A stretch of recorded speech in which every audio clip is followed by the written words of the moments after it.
Este programa é um oferecimento Adega Online, o marketplace oficial da revista Adega. Olá a todos! Hoje estamos em mais um podcast e videocast da revista Adega. Comigo Henrique Murilo, CEO da Gonçalves Bias, um projeto maravilhoso que começou na Espanha e foi para diversos países do mundo. Estamos falando sobre 3 belíssimos projetos, 3 belíssimas vinícolas, 3 belíssimas marcas de vinho na Espanha.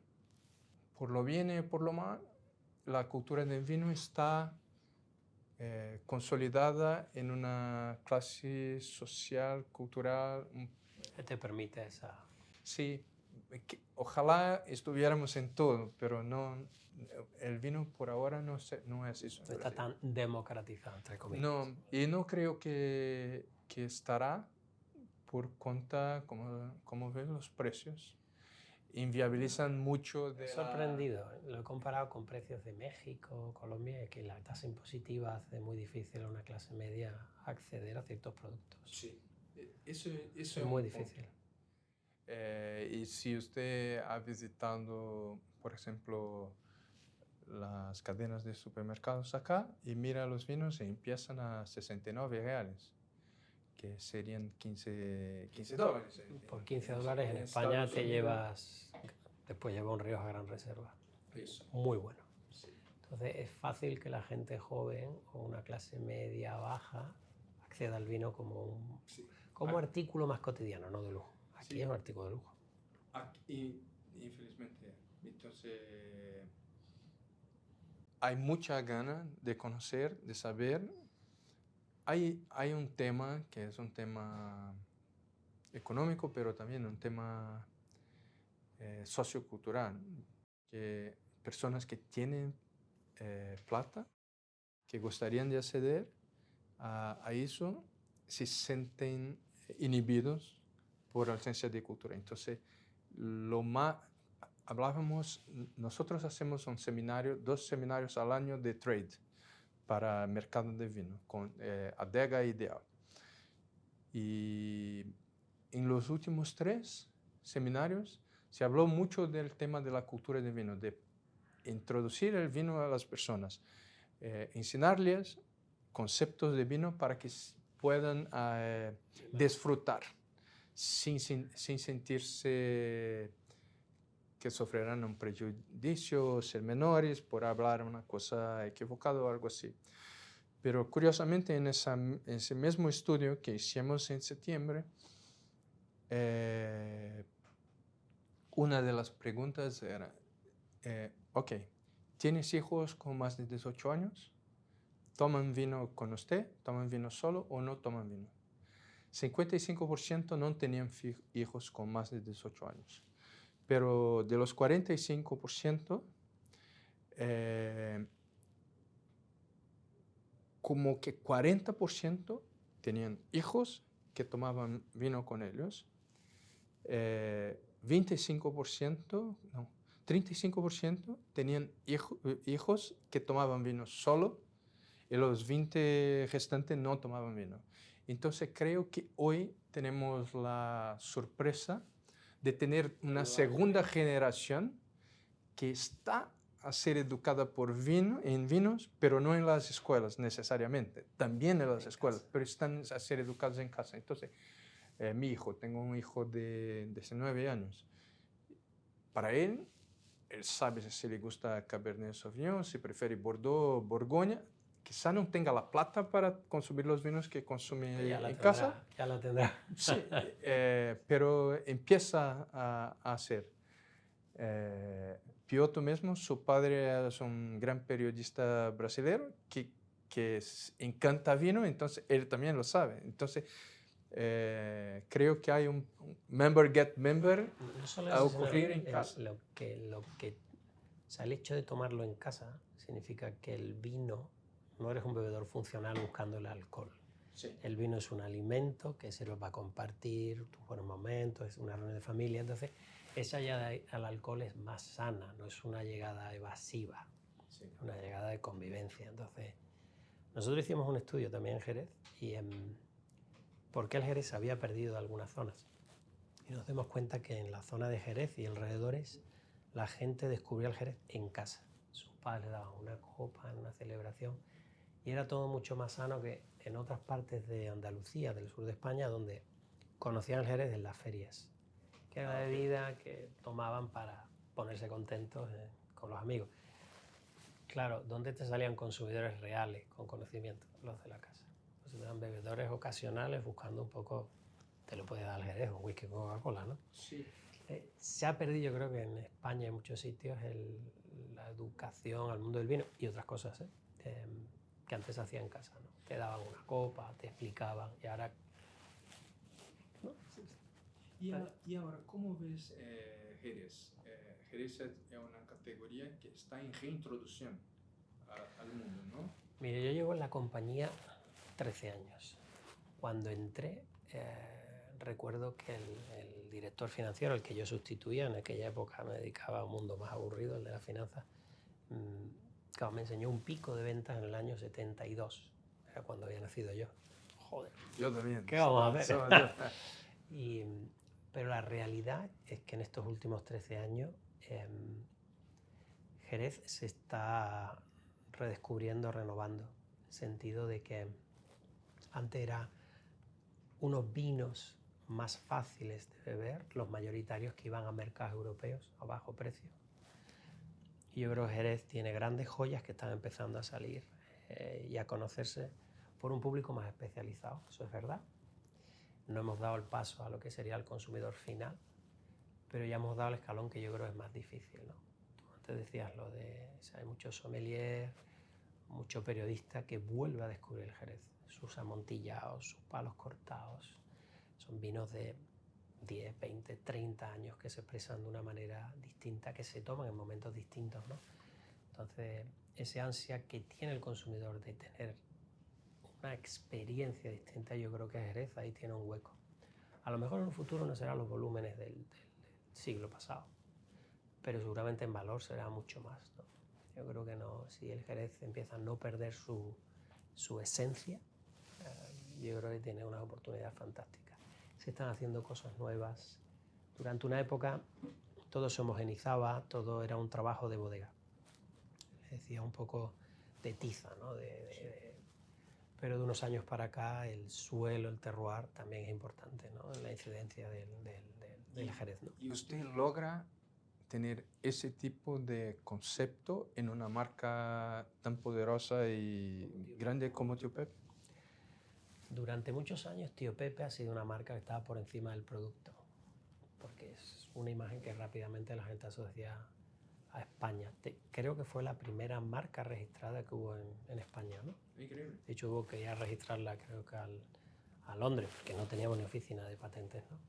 Entonces, una marca que ojalá no, y pensamos que no, pero está muy, muy por encima del producto, ¿no? Entonces, Tío Pepe lo que asegura es, a un precio asequible, quizá demasiado, para mi entender, el mejor fino de Jerez. El mejor fino de Jerez, ¿no? ¿Cuál ha sido, cuándo ha nacido Tío Pepe? La compañía surge en 1835. Entonces, como marca embotellada, son unos años después, pero cuando surge la compañía es un señor que está en Cádiz y que está en la banca y ve cómo hay mucha gente haciendo dinero exportando vino de Jerez hacia otros mercados, ¿no? Okay. Entonces, no sabe del mundo del vino y le pregunta a un tío suyo, su tío Pepe.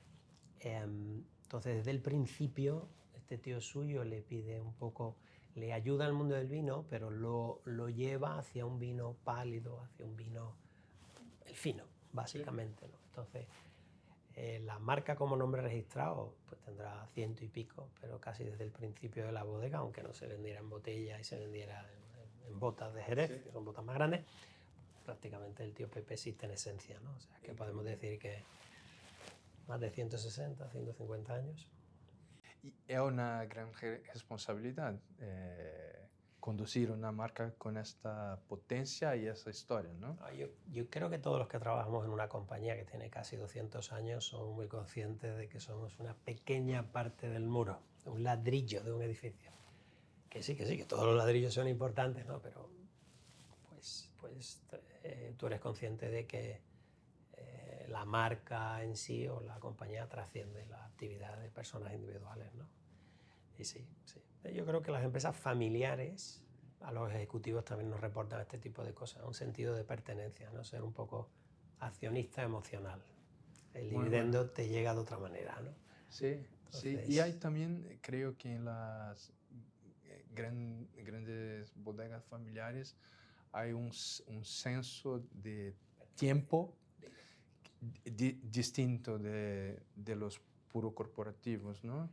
Claro, Usted ha sido financiero, así que... Financiero y he estado en empresas multinacionales, entonces a veces nos preguntan y digo, yo quizás a la hora de competir nosotros no tenemos los mismos recursos que las grandes multinacionales, pues sí tenemos tiempo y el tiempo a un equipo ejecutivo le permite planificar, mirar a largo plazo, hacer las cosas bien. Por supuesto el corto, los cierres de años siempre hay que estar, ¿no? Pero eso te permite también ser coherente en lo que dices y lo que haces. Cuando te examina el mercado cada 3 meses, es difícil ser coherente porque el examen es continuo, ¿no? Yo creo que este negocio del vino exige una inversión en tiempo y capital. Tienes que plantar, tienes que hacer la bodega, inversión en barrica, todo esto van siendo años y el vino termina saliendo. Financieramente es un desastre para una multinacional, ¿no? Entonces son negocios que son familiares.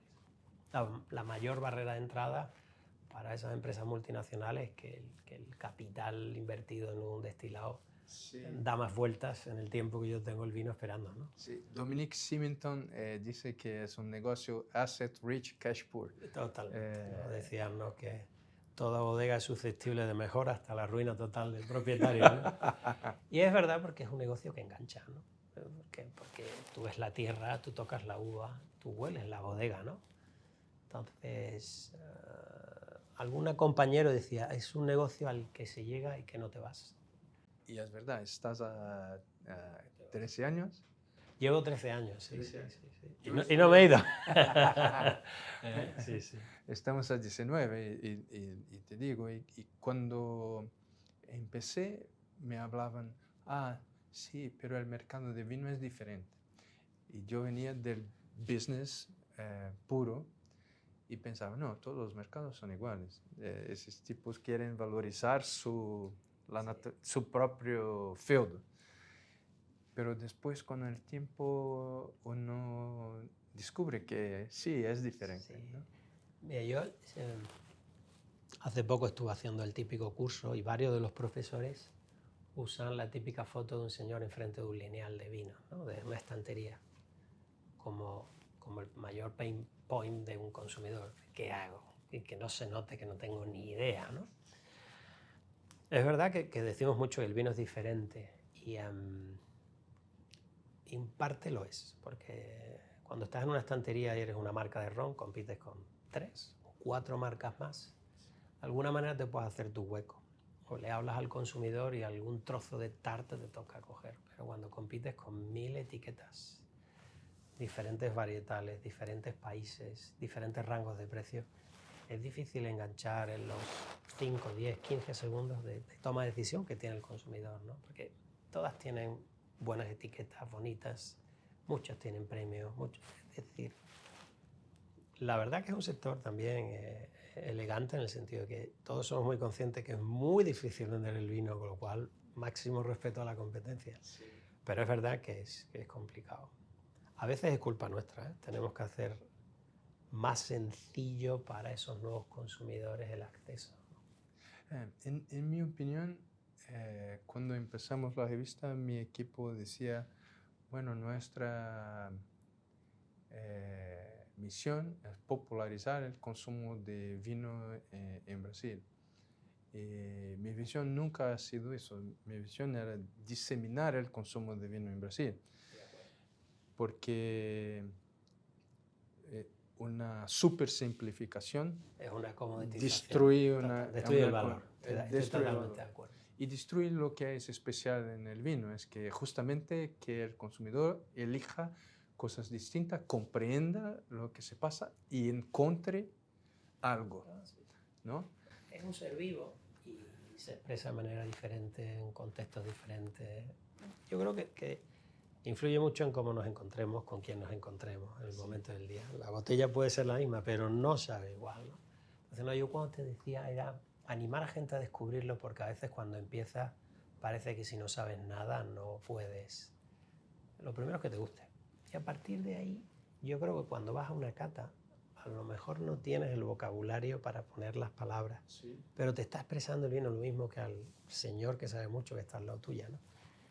No, comoditizarlo no, porque si algo tiene el vino es esa parte intangible de experiencia, de compartir que estoy contigo. Si lo rompes, pues no deja de ser, no sé, vender otro tipo de alimento. Sí, y eso también pone el vino en una categoría distinta de la categoría del alcohol de manera general. Tenemos cultura, tenemos historia, tenemos gastronomía y es muy raro que una persona elija el vino como camino para embriaguez.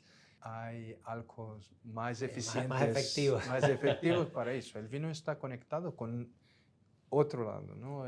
Para los países como los nuestros, donde la gastronomía es tan potente, el vino es parte de esa alimentación, ¿no? Entonces, ahora con estos vientos que el alcohol es el nuevo tabaco. No me meto en otras categorías, pero cuando hablamos del vino, el vino debe ser un alimento. Entonces, con tantas cargas fiscales, tantas limitaciones, no, yo no creo que la gente busque en el alcohol, el bebedor de alcohol funcional, el embriagarse a través del vino, ¿no? Sí. No, yo no lo creo, yo creo que al revés, es disfrute, es tiempo, es Compartir. compartir. Y uno lo toma en nuestras pesquisas con la familia, con la persona amada y con los mejores amigos. Un buen vino no se lo das a cualquiera. Sí. También te diría, yo creo que hay dos momentos. Yo creo que cada vez hay más un momento individual de indulgencia después de un día agotador. Dice, yo tengo mis 20 minutos para mí, ¿no? Es una copa de buen vino ahí, de un buen Jerez, fabuloso. Sí. En ese momento no te toca compartir, te toca sentir a ti, ¿no? Jerez cumple ese tema de esa ocasión, ¿no? Antes de la cena, o por lo menos en la casa de mi abuelo, sí. El Jerez era como si fuera el primer paso de toda una ceremonia que se iniciaría después.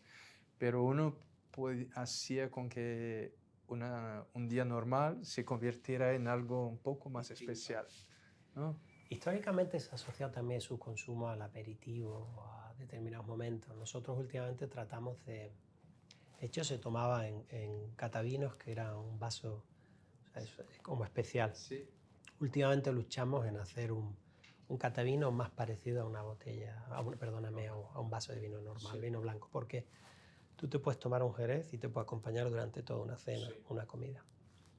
Perfectamente, marida perfectamente con... Y ustedes empiezan con Tío Pepe y después tienen los vinos más especiales, ¿no? También es el momento de consumo, por ejemplo, en invierno, con frío, buen oloroso, te hace entrar el cuerpo un poco en calor, ¿no? Sí. Los amontillados, que son jereces. Lo curioso del vino de Jerez es que dos tipos de uva, pero pongamos de la uva palomino, surgen múltiples variantes de vino, ¿no? Entonces, en Jerez básicamente hay dos métodos de producción, ¿no? La crianza biológica o oxidativa. ¿Qué es eso? Hay una línea de la vida. A partir de 15 grados y medio, 16, si se alcoholiza ese vino con más de este porcentaje, no aparece la levadura. La levadura está en el ambiente de las bodegas de Jerez, que en cierto clima, humedad, aparece. Entonces, cuando el fino está a 15 grados y medio, aparece esta capa de levadura que la mantiene a salvo del contacto con el oxígeno, con lo cual el color y los sabores, que es la flor, permanecen en el fino. Con el paso de los años, este fino va perdiendo el vigor, la levadura, y va desapareciendo. Empieza a entrar en contacto con el oxígeno y surge lo que son los amontillados, que son finos viejos. Por el otro lado, tú puedes decidir desde el principio alcoholizarlos por encima de esos 15 grados y medio, 16, los metes a 18, entonces nunca aparece la levadura. Son vinos que se empiezan a oxidar por el contacto con el oxígeno, o el más seco, extraen más de la madera, más ambarinos de color, y son los olorosos. Y tiene una expresión y sabores totalmente distintos, ¿no? Y en medio hay un documental que se llama El misterio del palo cortado, que te recomiendo verlo. Nadie se pone de acuerdo al final, cómo surge, pero en el fondo es un vino que al principio era un fallo de bodega, ¿vale? Eran los mejores vinos que iban, el mejor mosto que iba para fino, y en la bodega pues el capataz se le podía ir la mano y alcoholizaba un poco más. Entonces surgía la levadura en muy poca levadura, y era un vino que terminaba cogiendo el camino de oxidarse, pero no dejaba de ser en aromas, en olor, también un fino, ¿no? Entonces es una combinación de lo mejor de los dos mundos, ¿no? Qué bueno. Jerez también tiene la parte dulce, más parecida a parte de Oporto con la varietal Pedro Jiménez, ¿no? Entonces, digamos que de 2 métodos de crianza de una uva surgen múltiples oportunidades de consumo y maridan con diferentes tipos de comida, de color y de sabor. De sabor. Pues, Qué bueno, qué bueno. Pero ustedes, aparte de eso, también están en los vinos tranquilos y en los espumosos también. Pero en los tranquilos, en Rioja también tiene una expresión muy poderosa en su portafolio. Veronia, sí. Sí. Mira, el inicio de todo es Tío Pepe, vino y brandy de Jerez, pero con los años la compañía se da cuenta de que bueno, el brandy y el Jerez tenían más dificultades y fue diversificando. Actualmente tenemos 14 bodegas, 11 de ellas en España, 2 en Chile, 1 en México y 3 destilerías. Entonces la intención de la familia siempre ha sido la de representar la diversidad enológica. Antes decíamos de España y poco a poco decíamos más del mundo hispanoamericano, ¿no? Okay. Entonces, una de las expresiones más fuertes la tenemos en Rioja, ¿no? La bodega ha cumplido hace poco 50 años. Es del 72, tiene mi edad, pero realmente la primera vendimia es 73, y fue un grupo de empresarios del País Vasco, de La Rioja, que deciden montar la bodega, y a los pocos años se dan cuenta que necesitan también un brazo de distribución. El vino no solo está para beberlo, también hay que venderlo, ¿no? Sí. Entonces Veronia entra, González Vía entra en la accionariado de Veronia, y la verdad es que es una historia de mucha constancia y pundonor, pero podemos decir ahora que es una de las marcas señeras de Rioja, ¿no? Hace poco hemos inaugurado la bodega tradicional de toda la vida, que se ha quedado para las crianzas, y hace un año inauguramos, decimos la bodega es la segunda bodega en el mundo con la certificación LED, que es, digamos, la certificación desde el punto de vista de sostenibilidad más potente, ¿no? Es una bodega que está metida en la tierra, ¿no? En una de las laderas, aprovecha todo el tema de geotermia, la sostenibilidad, todo el tema de la luz, para hacer reservas y grandes reservas, ¿no? Y yo he visto las imágenes que ustedes van a ver, he visto las imágenes de Veronia y es increíble, una combinación del nuevo con... De lo tradicional con lo más moderno, ¿no? Sí. Sí. También hay movimiento en Rioja, cada vez son vinos más, menos madera, aunque los nuestros nunca fueron excesivamente amaderados. Vas buscando más la fruta, vinos más golosos, lo que van dando un nuevo consumidor. Andan bien con la comida, ¿no? Perfectamente, Sí, vinos totalmente gastronómicos. Sí. Eso es muy importante sí. para mí. Pero quería volver un poco al tema de la sustentabilidad. ¿Lo que tiene la bodega de especial para lograr este reconocimiento, esta certificación LED? Pues mira, desde que el techo tiene plantado viña y otro tipo de plantas naturales que hacen que pues, lo que está abajo mantiene mejor la temperatura, hasta las corrientes de aire que le entran que hacen que la temperatura interior mantenga sin necesidad de estar produciendo a través de electricidad, el acondicionamiento, hasta el tema de la luz, de cómo le incide. Todas estas circunstancias que se tuvieron en cuenta a la hora de diseñarla hacen que el consumo de energía eléctrica, de agua en algunos casos, etcétera, sea mínimo, ¿no? Eso le ha llevado al reconocimiento por parte de este organismo, ¿no? Entonces, para la compañía, la familia tiene un lema que es 5+5, ¿no? Que es 5 generaciones que ya han cuidado el planeta por las próximas 5 que tienen que cuidar del mismo, ¿no? Y no es un movimiento de greenwashing que ahora se ve en muchas compañías. Somos sostenibles porque hay que serlo y punto, ¿no? Sino yo creo que la mayoría de las empresas del vino son muy conscientes de que están sucediendo cosas, ¿no? Y que en la medida que podamos reducir el impacto, porque al final cuando estás en contacto con la tierra, eres bastante más respetuoso con ella, ¿no? Entonces, cuando te coges alejado en la gran ciudad y no eres consciente de las cosas, ¿no? Entonces es un compromiso muy fuerte que la familia tiene para el futuro, ¿no? Porque no hay futuro si no hay sostenibilidad. ¿Y las personas pueden visitar a la bodega? ¿Al proyecto Tío Pepe también? ¿O? Mira, el proyecto Tío Pepe creo que es la bodega más visitada de España. Ahora todo el mundo dirá cuenta, incluso te diría que hace unos años decíamos que era la segunda bodega más visitada del mundo, después de una de Estados Unidos. No nos obsesiona tanto el número per se, o sea, nos gustaría que nos visite gente con mente abierta y nos parece una oportunidad bárbara para durante 1 hora y media descubrir a la gente el mundo del vino. Suavemente podemos hablar de que nuestros productos son buenos, los de los demás también, pero los nuestros. Y te diría que el ratio de gente que sale de allí convencida de que nuestras marcas les van a ayudar a pasar experiencias agradables es bastante alto, ¿no? En Jerez tú piensas que la bodega empezó ahí y desde ahí no se ha movido nunca. Fue creciendo bajo el mismo núcleo. Entonces la historia no te la tengo que contar, la estás viendo, ¿no? De hecho, cuando llegas allí te enseñan los libros de contabilidad desde 1836. Eres consciente de que no solo tiene historia, sino que han sabido guardarla. Entonces, inauguramos hace poco un hotel, que es el primer Sherry Hotel o Jerez Eso Hotel. no sabía. Sí, una parte de la bodega, que eran antiguas viviendas de ejecutivos, ya Sí. no vivimos allí, se acondicionó como un hotel boutique, 27 habitaciones. 27. Y la verdad es que cada habitación es distinta porque eran casas antiguas y la experiencia es como estar en tu casa.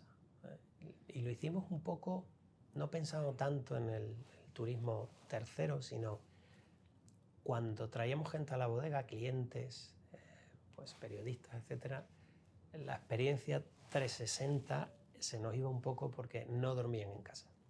Entonces, tú puedes hacerlo todo perfecto, pero al final, si falla algo que tú no controlas porque era un tercero, y ahora por lo menos, oye, lo haremos mal, culpa nuestra, pero la experiencia 360, vas a dormir en casa, vas a desayunar en casa, vas a comer en casa, ¿no?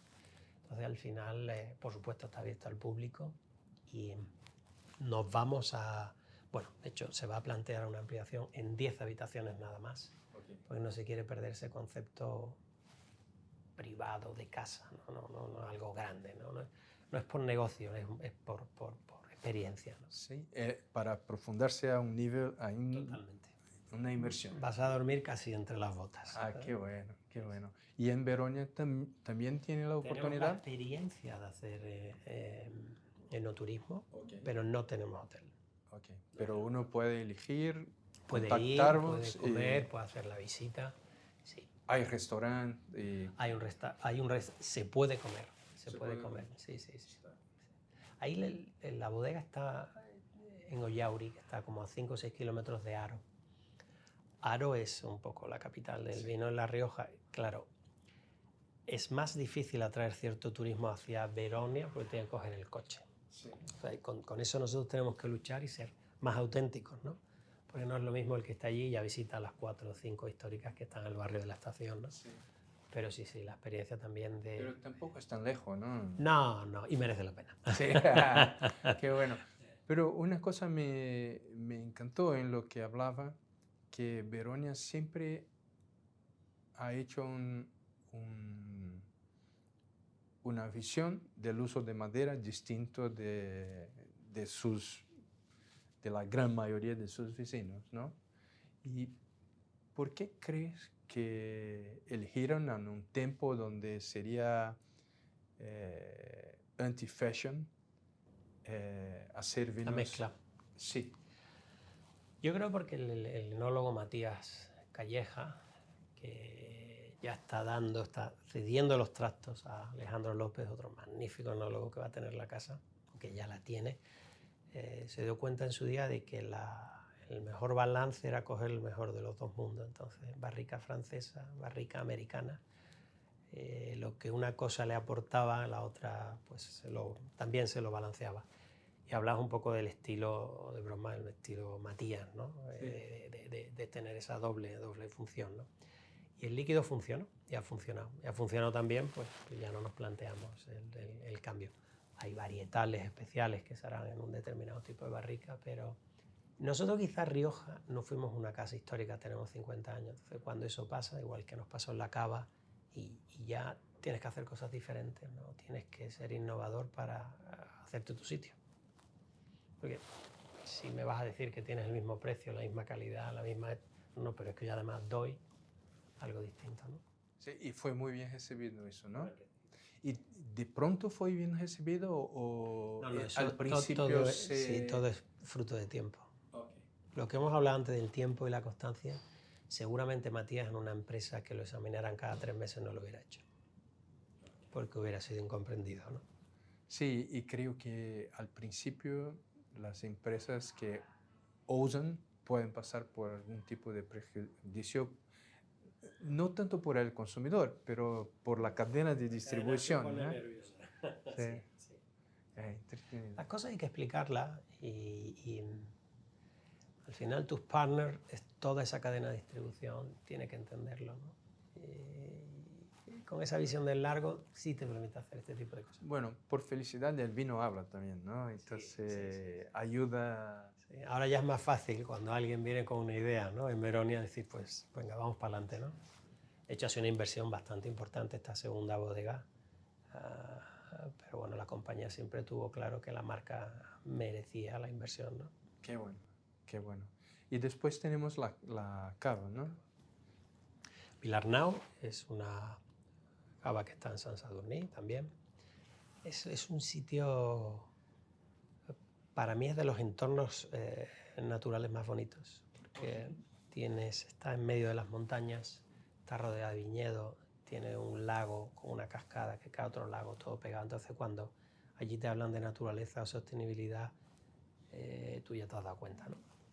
De hecho, la cava tuvo claro desde el inicio que la manera de diferenciarse era la sostenibilidad. Hablar ahora de sostenibilidad es más fácil. Hace 15, 18 años, si ahora lo bueno de Internet es que entras y no hablaba mucha gente. Sí. Ellos tuvieron claro que por ahí había que ir y después asociarlo muy claro al nombre Barcelona. Okay. Porque es un activo. Muchísima gente en Brasil y otros países, Barcelona es una marca muy potente, ¿no? Sí. Expresa modernidad, y eran las dos palancas con las que nos queríamos mover, porque teníamos claro que el líquido no iba a tener problemas. La propia botella, la embalaje, tiene esa conexión con la arte Mundo Barcelona. de Barcelona, ¿no? Sí, está inspirada en este mundo de azulejos del Parque Güell o de algunas viviendas de Gaudí, y yo creo que en un lineal llama la atención. Llama la atención, es eye-catching, ¿no? O sea, sí, frente a otras packaging más clásicos quizás, ¿no? Sí, y empezaron, dijiste, hace 15 años. No, la empieza en el 82, 83. Okay, pero el proceso de convertirse a orgánico. Orgánico tiene unos 15, 16 años. 15, 16 años. La propia denominación de origen de cava, intentando priorizarse en los últimos tiempos, ha cambiado un poco la normativa y ahora hay cavas de guarda. Para ser guarda de origen superior debe ser orgánico. Nosotros hemos conseguido el sello al momento porque ya éramos orgánicos. Ah, la guarda superior es solo. Son más meses de guarda. Son más meses de guarda. Intentando un poco la DO prestigiar un poco el producto. La burbuja ha tenido varios años muy buenos. Entonces, prosecco, lambrusco, champán, cava. Al final, yo creo que el gran público muchas veces habla de espumosos. Sí. Tienes que tratar de diferenciarte o de premiurizar lo que ofreces. Cava ha pasado por un contexto de despremiurización por un tiempo, ¿no? De volumen. Pero hoy hay mucho más conciencia de imprimir calidad a eso que se presenta, ¿no? Es que al final, cuando entras en ese proceso de desprimiorización, de buscar el volumen, siempre va a haber alguien en algún lugar del mundo más barato que tú. Sí, yo siempre hablo... Por unos años no, pero termina. Yo siempre hablo a los productores que uno está siempre encuentra a alguien dispuesto a hacer algo un poquito peor y un poquito más barato. Y así se El destruye, consumidor ¿no? dispuesto a comprarlo. Sí. Entonces Pero yo- ustedes trabajan en la categoría Por arriba. acima, con reserva, Reservas y grandes reservas. grandes reserva y orgánicos. ¿Todos son orgánicos? Todos son acá? orgánicos. Qué bueno. ¿Y el método de producción? Clásico, champanois, tal, sí, sí. Tenemos espumosos muy buenos. En nuestro país es la única fortaleza de Brasil, pero hay, quizá porque el consumidor lo conoce, también está dispuesto a elegir y a conocer cosas de otros países también. Y Cava está a tener un gran suceso acá en ese país. Entonces, Aquí el limitante es un poco lo que hemos dicho antes, del precio. el precio. O sea, el sistema impositivo hace que algunos de los productos sean Sí. altos. Sí, pero te digo que eso afecta a todos. Esto, Sí, todos convertidos por igual. sí, y afecta a los brasileños también. Así que como las ropas, los autos, es todo mucho más caro do que sus contrapartidas en otros países. Entonces, los consumidores saben reecualizar para su realidad y es lo que tenemos. Infelizmente eso hace con que el vino no alcance todas las personas que podría alcanzar, pero hay una valorización de la calidad acá también y es lo que está a ocurrir. No sé que ha estado a hablar con Felipe en Ideal y quizá lo presentó los números que en 10 años dobramos en volumen y dobramos en valor en concepto real. Destacado la inflación, también más que dobramos. Entonces hay un crecimiento de mercado. Por otro lado, curiosamente, hay una enorme profesionalización porque continuamos con 0,5%, menos que 0,5% de los importadores hacen un 80% del mercado en valor. Y entonces está se convirtiendo y la profesionalización que implican, tracen, evalúen toda la cadena, porque todos que están adentro se basan en lo que aprenden con los líderes de categoría, ¿no? Contaba, ¿no?, que el volumen del vino importado es un 7%, pero que en valor llegaba casi al 27, 28, 30%. Sí. Claro, es la oportunidad, pues la cadena tiene claro dónde... Yo creo que es un proceso un poco de la maturidad del consumidor. Uno va a vinos cada vez mejores hasta el límite de su condición económica y así eso ha pasado muchísimo acá en Brasil. Y los brasileños viajan mucho y tienen acceso a los vinos en sus orígenes, ¿no? Y eso Está ayudando mucho. sí, eso ayuda muchísimo. Pero específicamente experimentamos crecimiento. Hay las franjas más bajas post-COVID bajaron. Ahora nosotros creemos que ese año será el año del retorno. porque hay un ajuste de los inventarios. Pero en los vinos premium, acima de $50 la caja FOB, esos no pararon de crecer en ningún momento. Entonces, ellos aseguraron los números de la industria para que lográsemos tener crecimiento en valor a pesar de que Ha caído el volumen por caída abajo. en volumen por cuenta de lo de bajo. Este proceso que decías de ese stock ha pasado en muchos lugares del mundo.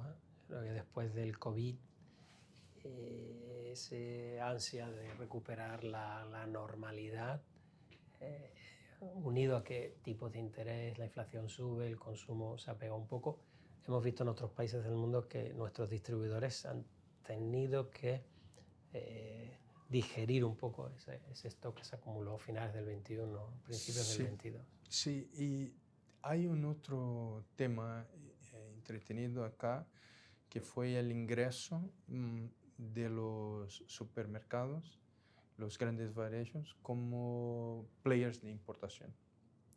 Y hoy eso se daba en un momento que la tasa de interés era bajísima. No costaba dinero tener circulante, Sí, el inventario parado. Pero hoy es acá está muchísimo más caro comparativamente.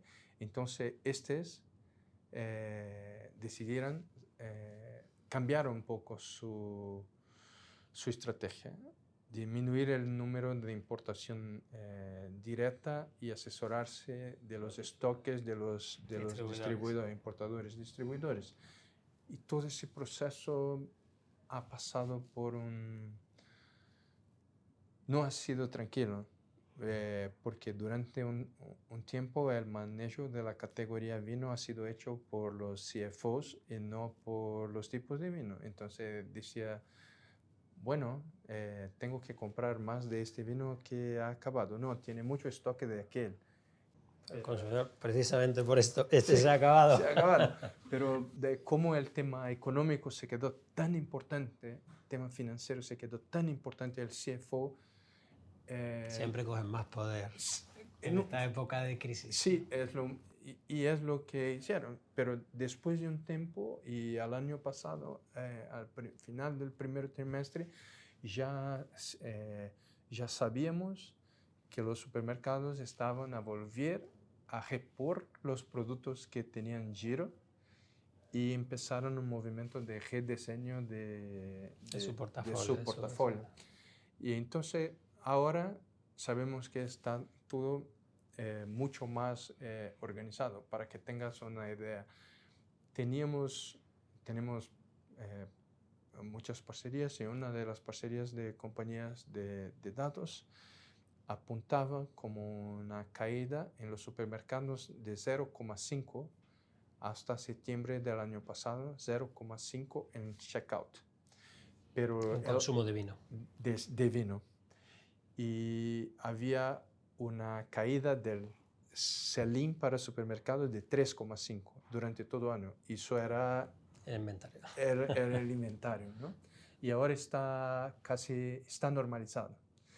Y eso hará con que hay también más competitividad hoy, porque tantos países que disminuyeron sus ventas internacionales para China o Estados Unidos empiezan a mirar a Brasil. A mirar a Brasil con buenos ojos y dispuestos a hacer algunos sacrificios para que el vino llegue más pasible. Sí, el tema del sacrificio, ya que lo dices, hay que hacerlo con cuidado, no cuesta tanto construir una marca y es tan fácil quemarla. El sacrificio no es promocionar, pero sí, tienes que ayudar a la cadena para... En los últimos 3 años ha habido una presión inflacionaria en la origen que se ha absorbido por parte de la cadena. De la cadena, ¿no? Entonces creo que ahora hay un movimiento un poco más... Estamos con un supply chain más organizado, ¿no? Sí. Y eso permite trabajar con más racionalidad y la ineficiencia sin picos, ahora ¿no? Cuesta dinero. Antes quizás la ineficiencia, bueno, a tipos bajos o cero como teníamos en Europa, la ineficiencia no se notaba casi, ¿no? Hoy en día, pero ha sido un fenómeno mundial, ¿eh? Para mí es muy bueno que eso se pase y que estemos nuevamente en un término de racionalidad, porque el vino crece naturalmente, el tema se convierte solo en cultura. Y dar a conocer el vino, encantar a las personas con el vino y dejar que el vino haga su magia. Es su trabajo. ¿No es? Sí. Creo que eso, y creo que estamos en 2024 a experimentar eso nuevamente en Brasil. Como dice, los otros años han sido muy buenos para las categorías más altas, difíciles para las categorías de precio más bajo, pero ahora estamos como que felices en todas, ¿no? O empezando a quedarse felices en... El consumo per cápita en Brasil es 2 litros. Sí, ahora quizá un poco menos por la queda de volumen de los vinos de entrada en los últimos años. Pero el consumo per cápita no es un indicador válido para Brasil, porque hay tanta concentración de agenda acá. Que ven como en otros países más consumidores de vino y un porcentaje de la población muy alto que no ve el vino. Sí. Yo ahí veo una oportunidad. Sí. Por eso digo 2 es poco, a poco que la economía ayude a que la gente tenga más dinero en el bolsillo, sí. Esa aspiracionalidad por el vino, no sería tan difícil llegar a 3 o 4. Y eso es duplicar, bueno, lo que habéis hecho en los últimos 10 años. Eso es increíble. Y una cosa que es muy importante es que aún estamos en un número muy pequeño de, bueno, mismo que segmentamos y decidimos, ok, el vino inafortunadamente no va a ser un producto del día a día de la alimentación de todos los brasileños por un tema de precio. Ok, entonces, vamos a trabajar dentro del posible. ¿Dónde es el posible del inicio de la cultura del vino? Está por acá. Aún no tenemos un footprint completo, una pegada completa de lo posible. Entonces, tenemos mucho que crecer en lo posible. Y en lo posible no está limitado por el tema económico. Lo posible está limitado por el conocimiento. Está limitado por la familiaridad con la belleza que es el vino. Entonces, yo por eso me quedo tan positivo con la idea de que el vino va a alcanzar más y más y más personas en Brasil. Yo estoy convencido. Okay. Muchas gracias por su atención. Muchas gracias a ti. Por compartir sus conocimientos. Has compartido tú más que yo contigo. No, sí. Salud. Salud. Obrigado por estar conosco hoje. Esperamos que você tenha gostado do conteúdo.